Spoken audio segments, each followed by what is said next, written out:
rescatarlo, se realizan ciertas acciones, porque el rescate, el ponerlo a salvo, es el efecto, y se realizan ciertas acciones. ¿Qué acciones son las que se realizan?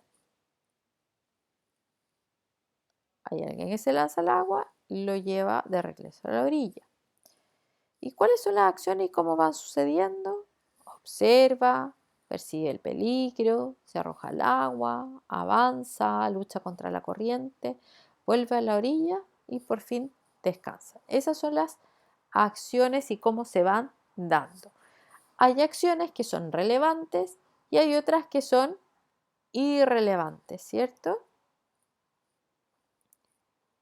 ¿Cuál sería a lo mejor algunas que ustedes podrían sacar y que el texto no pierde sentido?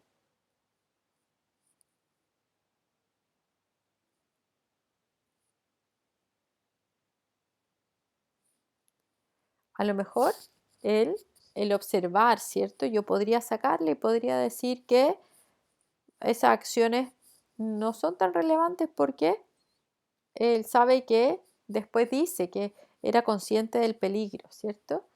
Y que, que podría morir, pero toma el coraje y se lanza al agua. Perfecto. Muy bien. Ahora bien, acciones y secuencia. Acabamos de ver que Tito realiza una serie de acciones para llegar a este estado final que es salvar al perro. ¿Por qué hablaremos entonces de secuencia? ¿Por qué? ¿Cómo se van dando estas acciones? Perfecto, hablamos de secuencia porque se van dando en un orden y como dijimos, son causa y efecto. Es decir, en los relatos hay una serie de acciones que realizan los personajes, pero que tienen un orden y una relación causa-efecto, ¿ya? Y vamos a distinguir que hay unas que son importantes y hay otras que no son tan importantes, pero que complementan. Entonces, los textos narrativos, cuentos, novelas, leyendas, fábulas, presentan una serie de hechos o acciones realizados por los personajes que ocurren en un tiempo y un espacio determinado y por ende dan origen a una historia. Esta sucesión de hechos que se da en una relación causa-efecto conforman la secuencia narrativa. Me lanzo al agua y rescato al perro, ¿cierto? Causa-efecto. Pero dijimos que no todos los hechos tienen el mismo grado de importancia. Y hay acciones que son primarias, principales, y hay otras que son secundarias, que tienen el propósito de complementar. Entonces, aquí está. Las acciones principales influyen directamente. Me lanzo al agua y lo salvo. Directo. Sin estas, el texto no tiene sentido, ¿ya? Y volvemos a decir que se dan en una relación de causa-efecto. Y hay otras que son secundarias, que complementan estas acciones principales y que podríamos sacarlas y no se alteraría la narración. Ahora bien, estas acciones dijimos que se dan en una secuencia y el texto narrativo tiene una estructura y esta secuencia se da de acuerdo a esta estructura. Hay una situación inicial, es decir, un estado en el que viven o están los personajes. Puede ser uno o varios personajes del texto. En este caso era un perro que estaba en peligro. Hay un quiebre, hay un hecho, ¿cierto?, que modifica este estado inicial, ¿ya? En este caso, la necesidad de Tito de salvar al perro, ¿cierto?, que lo impulsa a mover a hacer algo, su preocupación, el ver, que lo lleva a lanzarse. ¿Cuáles son las acciones? Se lanza al agua, va en busca del perro, lucha con el perro contra la corriente, ¿cierto? ¿Para qué? Para llegar a este desenlace que es ponerse a salvo ambos. Ambos están a salvo. Ojo, que los finales pueden ser positivos o negativos para los personajes, ¿ya? Puede ser un final feliz o un final triste. pero eso se llama secuencia narrativa. Y como les vuelvo a decir, estas acciones siguen este esquema, ¿ya? Que es esta estructura que hemos visto del cuento. Vamos a ponerlo en práctica. Vimos el ejemplo de Tito, pero ahora les toca trabajar a ustedes solitos. Entonces, ¿qué van a hacer? Van a leer La noche del tatú, de la página 62 a la 65. Es rápido de leer, es muy entretenido. Van a hacer una primera lectura haciendo un escaneo.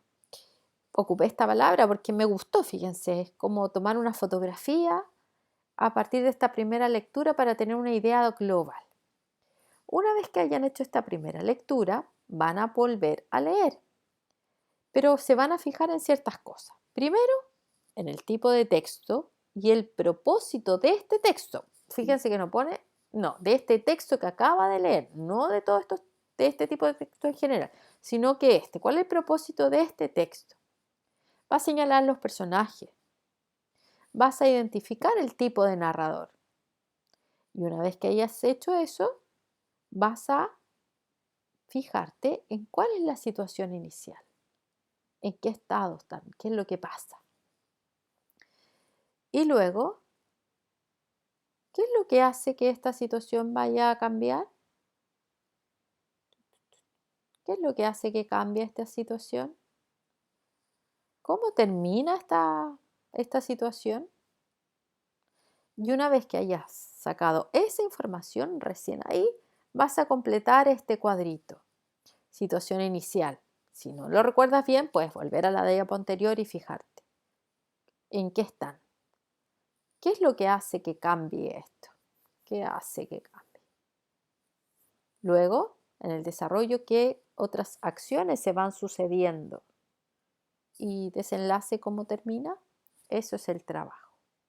Entonces, para que no olvides,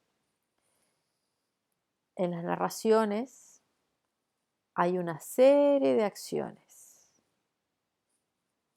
Y estas acciones van siguiendo una secuencia, es decir, un orden.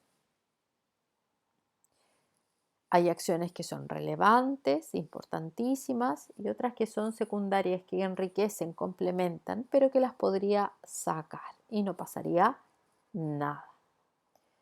Y estas acciones, para que tengan una secuencia, se van dando en esta estructura, que es situación inicial, quiebre, desarrollo y desenlace. ¿Para qué sirve esto en realidad? Sirve para que puedas comprender bien un texto y para que en esa creatividad que a ustedes los caracteriza, podrían un día decir, oye, ¿y qué pasa si en este texto yo cambiara las acciones y en vez de estas acciones yo soy un escritor y cambio las acciones? ¿Qué pasaría? ¿Sería el mismo desenlace o tendría uno distinto? Buen punto. Eso es un desafío y los reto a hacer eso. ¿Qué pasaría si cambiamos las acciones? Podemos cambiarlas por otras acciones, por acciones totalmente opuestas. ¿Qué pasaría? Ese es el desafío también. Así que a trabajar, y la próxima clase, cuando partamos con nuestra materia, vamos a revisar esta tarea. Que tengan un lindo día y nos vemos la próxima clase.